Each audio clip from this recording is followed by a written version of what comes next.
Our beloved chippies face extinction due to the rising price of cod, sunflower oil and, of course, energy. So what needs to be done? What can be done to help them through the cost of living crisis? I'm delighted to say I am joined by John Pagani, who owns Cafe Royal in Annan.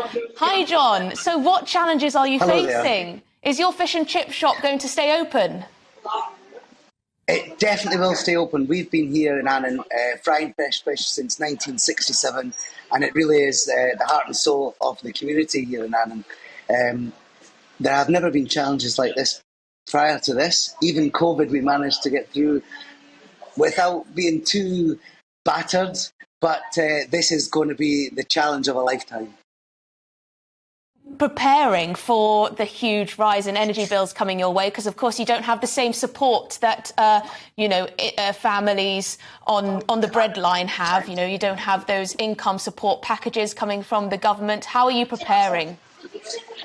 Yeah, well, we're a limited company and we missed out on furlough, so we didn't get any help during the COVID crisis. And once again, we're being missed out. We don't have an energy price cap for businesses. We're paying VAT on our energy. We're paying VAT on our income. Unlike some who manage to avoid paying VAT, the system is most definitely geared to really hit hospitality very hard. And that's something that the government needs to address as a matter of urgency. It's not just the energy crisis at the moment, it's also to do with the fact that the VAT system just simply is not fit for purpose in a modern world. And in terms of labour shortages, are you suffering any labour shortages? Are you finding it easy to recruit, or do you have people that have been working there since day dot? We have quite a few of the stalwarts that have been here since, for many years, 4 or 5 that have been here more than 10 years. So, they're the heart and soul of the company, and it's the people that the customers like to see as well. However, getting new members of staff, we do have a problem with that. A lot of the younger people coming up, people that are still, at college or late years of school, they're really quite keen, and some of them are just the best staff we have. However, getting people to come in and take jobs, even flexible working, is quite difficult. Now, how are you going to make sure that you continue to make a profit so you can pay your staff and keep your business going? Are you going to have to make your portions smaller? Are you going to have to market yourselves far and wide much more than you were before? How are you going to keep that business rolling in when people's purses are tightened? Our plan is to keep going.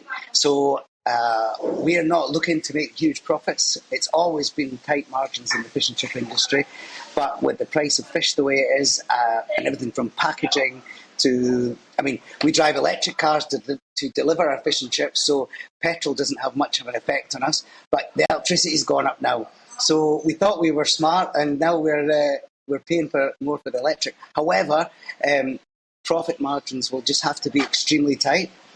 Our profits will be lower and we'll pay less tax, but we are certainly, our aim is to keep going. This can't go on forever, and we're hoping that when things settle down around the world, as prices start to come down, we'll then be able to move forward and perhaps get a little bit more profit then.